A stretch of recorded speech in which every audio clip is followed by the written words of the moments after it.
అందరికీ శుభోదయం అండి. ఉదయకాల సమయము దేవుడు మన కొరకు సిద్ధపరిచిన వాక్యం చదువుకుందాం. యెహోవాను వెదుకువారు హృదయమందు సంతోషించుదురు.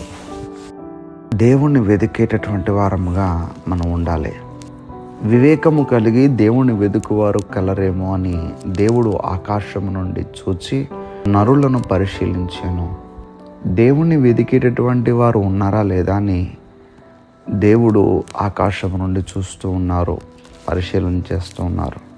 మనము దేవుణ్ణి వెతుకుతూ ఉండాలి. కీర్తనకారుడు కీర్తనల గ్రంథం 63వ అధ్యాయం 1వ వచనంలో, దేవా నా దేవుడవు నీవే, వేకువని నిన్ను వెతుకుదును అంటున్నాడు ఆయన. లోకంలో మనం చాలా వెతుకుతామండి. ఉదయం లేచిన దగ్గర నుంచి సాయంత్రం వరకు మనం వెతుకుతూ ఉంటుంటాం. యూట్యూబ్లో వీడియోలు వెతుకుతాం, గూగుల్లోకి వెళ్ళి మనకు కావలసిన ఇన్ఫర్మేషన్ తెలుసుకోవడానికి వెతుకుతూ ఉంటాం. మన కళ్ళు, మన తలంపులు ఏదో ఒకటి వెతుకుతూనే ఉంటాయి. అయితే అన్నీ వెతకటం కాదు, దేవుణ్ణి వెతికేటటువంటి వారంగా ఉండాలి. వేకువజామునే నిన్ను వెతుకుదును అంటున్నాడు భక్తుడు. మనం దేవుణ్ణి వెతికేటటువంటి బిడ్డలుగా ఉండగలగాలండి.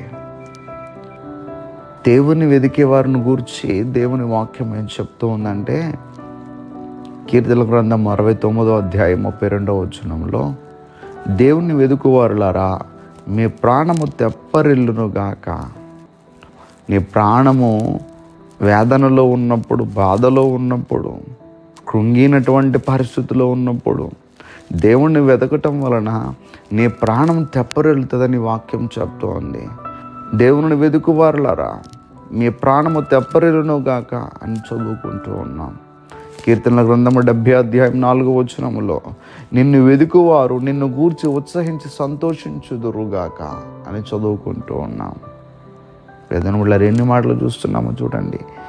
దేవుని వెతకడంలో ఎంత సంతోషం ఉందో. నిజంగా దేవుని గురించి మనం వెతకటం ప్రారంభిస్తే మన హృదయము ఉత్సహించి సంతోషిస్తుంది. అందుకనే దేవుడు ఈరోజు వాక్యం ద్వారా మనతో మాట్లాడుతున్నారు. దేవుణ్ణి వెతికినప్పుడు మన హృదయమందు మనకు సంతోషం కలుగుతుంది. కనుక ఇక్కడి నుంచి మనం ఇంకా దేవుణ్ణి వెతికేటటువంటి వారంగా ఉండాలి. సరిపోదు, దేవుణ్ణి వెతుకుతూ ఉండాలి. ప్రతిరోజు వేకువజామునే భక్తుడు వెతుకుతూ ఉన్నాడు. దేవుణ్ణి వెతుకుతూనే ఉండాలి. ప్రభువా మీరు నాకు కావాలి, ఇంకా మిమ్మల్ని గురించి నేను తెలుసుకోవాలని దేవుని కోసం అనుక్షణము మనం వెతుకుతూ ఉన్నప్పుడు ఆ వెతుకటంలో మన హృదయానికి ఎంతో సంతోషం కలుగుతుంది. అట్టి సంతోషము, వెతకటం వల్ల వచ్చేటటువంటి సంతోషం మనందరికీ కలుగును గాక. దయచేసి ప్రార్థన చేసుకుందామండి. సర్వాధికారి అయిన దేవా మీకు వందనములు. ఈరోజు నిబిడల వారి పనులు ప్రారంభిస్తూ ఉంటుండగా నిబిడల పనులకు మీరు తోడుగా ఉండి, వారి ప్రయాణములకు, వారి వ్యాపారములకు, వారి ఉద్యోగములకు, వారి చదువులకు మీరు తోడుగా ఉండ, వారి అవసరాలు తీర్చి విదేశాల్లో ఉన్నటువంటి బిడ్డలను జ్ఞాపకం చేసుకొని వారికి మంచి ఆరోగ్యాలు దయచేసి, వారి పనులకు మీరు తోడై ఉండి మీ యొక్క దీవెన వారికి దయచేసి ఈరోజు అందరూ కూడా సంతోషంగా ఉండులాగున మీ సన్నిధి తోడు నీ బిడ్డలకి మీరు దయచేయమని యేసుక్రీస్తు వారి యొక్క నామం పేరట అడిగి వేడుకుంటూ ఉన్నాం మా పరమ తండ్రి. Amen, amen, amen.